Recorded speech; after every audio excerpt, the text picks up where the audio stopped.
Have you ever heard of the dead man's cell phone situation? It's only gotten traction in recent years, of course, now that phones appear to know more about a person than their own friends and family members do.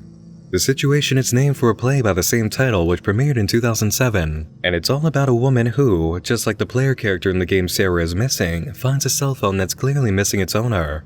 The usual questions you think about associated with this kind of thing come up, but during a playthrough of Sara Is Missing, there are many more issues presented than a player expects to encounter, like a very literal case of a cell phone missing its owner. The Itchio page for the game summarizes the plot like this. Sara has disappeared under mysterious circumstances, and your only lead is her mobile phone. Search for clues by investigating Sara's personal messages, notes, emails, pictures, and videos while trying to piece together her final days. Unlock password-protected files, uncover hidden messages, and decrypt lost data and figure out where she went, what she did, and how someone can disappear without a trace so suddenly. And from the beginning of the game, you aren't allowed to forget how important it is that you find Sara. Her phone's AI system, Iris, is taking it way more seriously than you are throughout the journey. That's spelled I-R-I-S. Kind of sounds like another well-known smartphone AI whose name is spelled S-I-R-I, right? Except that the inspiration for Iris isn't anywhere near smart enough to do half of what this app is capable of, and it expresses what seems like emotion based on its prime directive, claiming it has wants after being challenged about sounding human. It wants to find Sara, the phone's owner, and encourages you to find the truth about what's happened to her, which is funny coming from an AI that doesn't come across as trustworthy at all. In fact, Sara Is Missing presents a situation that nobody seems to be catching in almost every major playthrough you can find on YouTube. Your responsibility is to find Sara, to know the truth about where she's gone, but in almost every single area of the game besides that, the truth is what's actually at stake. That's what you're really trying to fight for. Sara Is Missing may as well have been called Sara Is Lying because there are contradictions, logic mistakes, and misdirection all over this story. Let's go back to the beginning, even before we meet Iris, the AI that sounds way too human. Before you're allowed to do anything, you're shown that Sara's phone has suffered a system failure. There's no moving forward until you agree to a system restore. Once you do, the phone gets to work, but in trying to pull the messages together, it suffers a crash in the form of a jump scare. It looks just like one of the images you'd see in the first haunted video that you open later in the game. Right after this, we get to meet Iris and play the game, and that's where the first major mistake comes in for most people who seem to go through the experience. We already know the phone's been infected. The entire system is compromised. Not only did we need to perform a system restore just to get it working, the jump scare makes it very clear this phone is not okay. What Iris is offering you is a false sense of security in having a knowledgeable companion. And even then, your introduction should be enough to tip you off that Iris is not worth trusting. Welcome back, Sara, it says. This phone appears to be damaged, and you don't appear to be Sara. Have we met? The phone is aware that you're not its owner, but instead of asking how it knows that, you're given dialogue options that lead you away from finding out.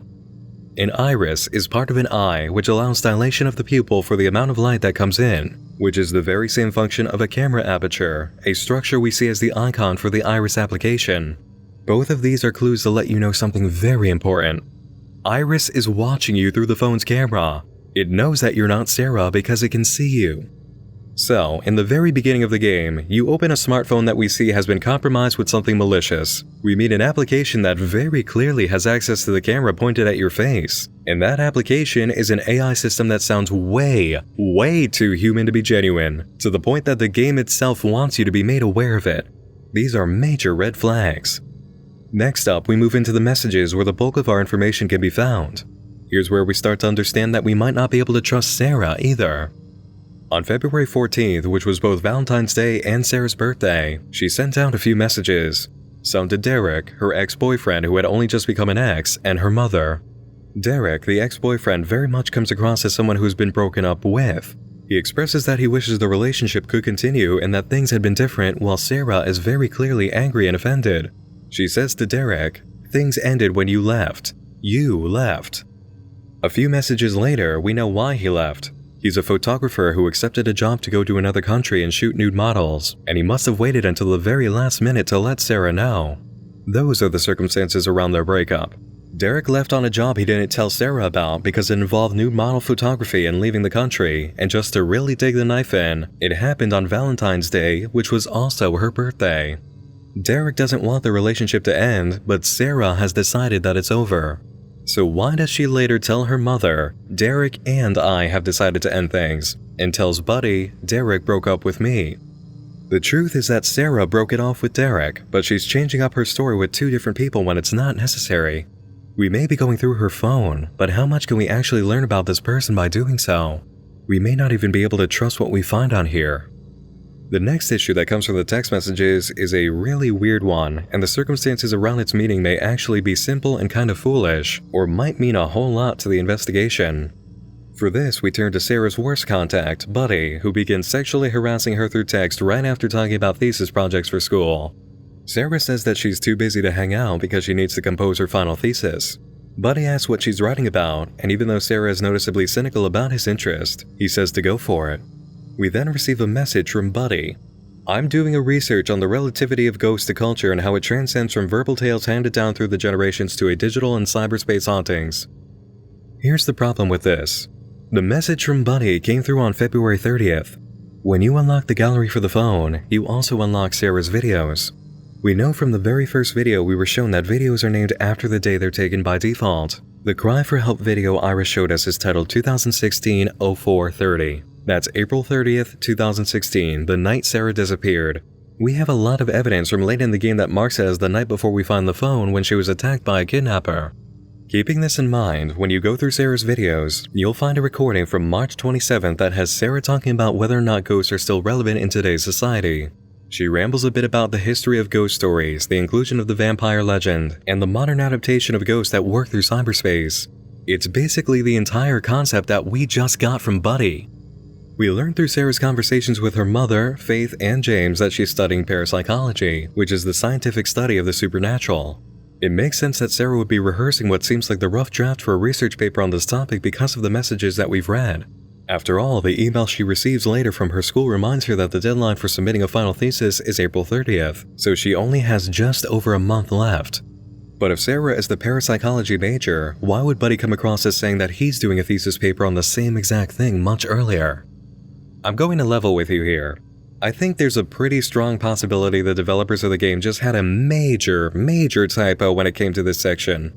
Look at the flow of conversation. Buddy asks Sara what her thesis is on. She asks if he really does want to know. He says yes, and by the nature of dialogue, we should be seeing Sara's reply next, which we would guess is about parapsychology stuff. But instead, we get Buddy offering what his thesis paper is about, which actually doesn't seem all that out of line with a natural dialogue flow.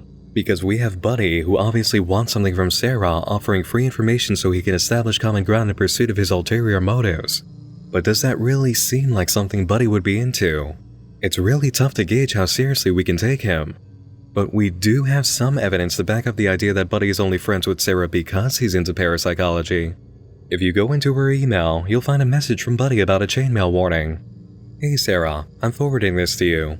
It's from a friend and I think you should be careful. The portion of the message he's forwarding reads as follows. Beware of emails with strange attachments. There's a chain email going around and I strongly advise you do not read it and most importantly do not open the attachment. It can come in any shape and form, but always with a particular video attachment. It is said that whoever watches the video will bring upon a bad omen. The sender will also encourage you send the video to people you know. If you receive such content, please delete them from your phone. Only you can prevent the spread of malicious content on the web. So, Buddy is actively sending Sara things in her field of study. It may be another tactic to establish common ground so that he can get closer to her, but just for the moment, let's give Buddy and the developers of the game the benefit of the doubt. Maybe Buddy genuinely is interested in parapsychology and that's how he met Sara. How else would she have come around to making such a pervert a personal contact? Let's look at this again with the frame of mind that he's legitimate. The message from Buddy about his research came through on February 30th. On March 27th, almost a full month later, we have a video of Sara discussing that exact topic, as if she's recording herself reading a rough draft, or just thinking out loud, or both, trying to develop her idea. If the message from Buddy about research into the relevancy of ghosts in the modern age and cyberspace hauntings is not a typo, it means one of two things. Either Buddy has been creeping around in Sara's online information or on her phone, which makes him a hacker, or Sara actually stole his thesis for her own paper. And because Buddy sent an email warning Sara against the allegedly haunted video chainmail that she did receive which compromised her phone, it pretty much rules him out as a hacker. He wouldn't warn Sara against opening dangerous attachments if he needed her to do exactly that to get into her system. If you needed someone to fall for a trap that involves picking up a virus from touching a doorknob, then you don't warn them against touching a doorknob that's been used by someone who has the flu. The way that this is playing out, Sara is a thief, committing one of the most heinous crimes possible in a college setting. Yes, she stole from Buddy, who is obviously a disgusting individual that deserves at least something bad happening to him in the game. But if the developers didn't make a mistake and it's in the writing for the game that Buddy sent this message, the most likely outcome is that Sara ripped him off. Otherwise, Buddy is some kind of hacker who warns his victims not to fall for his traps, knew what Sara's thesis was going to be about, and repeated that information to her only to be completely ignored. If Buddy was creeping on Sara and lifted her idea from some kind of document in her phone or computer, then she would have reacted right then and there. So we've got Sara lying to her friends and mother about Derek when she didn't need to, and assuming the developers didn't make a huge mistake with formatting, stealing the concept of her final thesis from Buddy when, again, it seems like she just didn't need to. Sara comes across as a relatively smart person, but what she's now shaping up to be is someone who just can't be trusted. Something isn't right with this girl, and we're actually not learning about her by going through her phone. This is the opposite of the dead man's cell phone situation. We're actually getting further from finding out who the owner was as a person. And now, strap in, because we're really about to see some serious lying in action. The first portions of the game that really freak players out are the haunted videos, and they really open up a track to see just how much we're being deceived. After finding this picture in the gallery, Iris comes up to say, "It seems this photo correlates with a video in a chat thread that Sara has recently deleted." You let Iris restore that information and find out that it's a chat thread with Sara's contact James. James says that he has something for Sara she might find interesting, considering she wants to start a blog about ghosts and curse research. This is where we receive the first haunted video. There are 3 major issues with this thread. The first problem is with Iris lending more evidence to how much we just can't trust them. When players click and hold on this photo, they are told by Iris, "It seems this photo correlates with a video and a chat thread that Sara has recently deleted." That gives us this message thread with James. It took place on April 30th, the night before we found the phone, and started at 8:44. Iris told us that this thread correlates to the image we just found in the gallery, right? So we ought to be seeing something in these messages that correlates with that picture. But there's nothing. You can't find James talking about the picture. You can't find Sara talking about it. The picture does not appear in the video. The picture isn't shared between the two having the conversation. And even when you consider the picture might have been taken during the conversation, we don't have a time on the image to tie it into this message thread that suggests that Sara took the photo while talking to James. The way that Iris has been speaking all along has been pretty suspicious. Definitely above the level of any smartphone AI we've ever seen. But this kind of behavior completely defies any sort of logic. The only way Iris can argue that the deleted thread ties into the strange picture we found is by presenting information they're keeping secret. And that's only the first problem. The second problem is the video itself. It's just a messy bunch of horror images found from all over the internet, taken from fictional sources, and you can find those sources listed on the Itchio page. The same goes for the second video that comes later in the game, which has glaringly obvious clips taken from Marble Hornets and a ridiculously well-known video that's pulled in about 6 million views. Unless someone performs some seriously potent black magic on the video, it has absolutely no power. It just looks like another fake deep web video someone put together and spread around, lying about its backstory. The third problem is a really tough one to suspend your disbelief over. On April 30th, Sara wasn't just sent messages by James. She was also talking to Faith, who convinced her to go to the witch's feast known as Walpurgisnacht, and Irizu, a mysterious contact who claimed to be a friend of Faith. Here's how it went down. At 8:20 p.m. on April 30th, Sara sends messages to Faith asking where she is and why she hasn't been picking up. She's been calling for 15 minutes. Sara continues texting until getting a 10-second audio clip of heavy breathing at 8:40. 4 minutes later, she receives her first message from Irizu claiming he got the number from Faith. Sara replies to him at 8:45, 8:46, and 8:47, showing how nervous she's feeling about being at this party and talking to a stranger, who, as Sara points out at 8:49, doesn't seem to know Faith very well at all. Meanwhile, she's getting messages from James and actually stops to answer him about something completely meaningless in this situation. Sara is alone, in the woods, talking to a stranger who got her number from Faith, who hasn't picked up for well over half an hour now, whose last message was a 10-second audio clip of serial killer heavy breathing, and yet she has time to casually talk with James. You can say that she's trying to calm herself down with something more normal, but just look at this. At 8:54 and 8:55, she's telling Irisu to back off, making it very clear she's afraid. 5 minutes later, she's watching the first video sent by James and saying, "Haha, what is this, the 90s? Sounds pretty lame." I'm sorry, but I just don't buy it. There's nothing about the timing of these two events that works in a believable way, especially when we have the panicking video of Sara just moments after this. It doesn't work. And by the way, that text thread with Irisu was only given to us because Iris happened to find it after the video from James was opened and Iris became infected. Even after being hit with the same device-killing virus twice, Iris was somehow still standing and still managed to find a clue. The AI began talking about the Red Room, which was the title of the video, and how it's connected to a cult. Again, Iris appears to be talking about things that only it knows, which makes it even harder to trust them. How does Iris know that this video, which is apparently connected to a cult, is also connected to Irisu, who has given no keywords in his messages about a cult? How does Iris even know at all that there's a deleted message thread connected to a possible cult member? The message was deleted. Iris would have needed to be restoring those messages in the background this entire time, going through them, and finding connections to the situation to present to us, performing thought processes that are so far above the level of any AI for a smartphone. The more that you study Sara Is Missing, the more it collapses under the weight of all of these inconsistencies. Something just isn't right here, and it goes beyond Iris. There are so many moments popping up where the logic doesn't work, and it's very difficult to tell whether it's on purpose as part of a genuine story, or if the developers have made serious oversights all throughout the game. The way that I see it, if everything was done on purpose, then here's the story we're looking at. Sara and Faith attended the Walpurgisnacht festival. Faith was abducted, her phone was used by Irisu, and then Sara was abducted. Irisu may or may not be connected with Walpurgisnacht. Maybe his cult are the only people celebrating in this area, and maybe he's an opportunist. What we do know is that Irisu is responsible for the videos, and while he sees them as a death curse, he's the only one responsible for making the death part work. The videos themselves are not cursed, and there's nothing paranormal about them.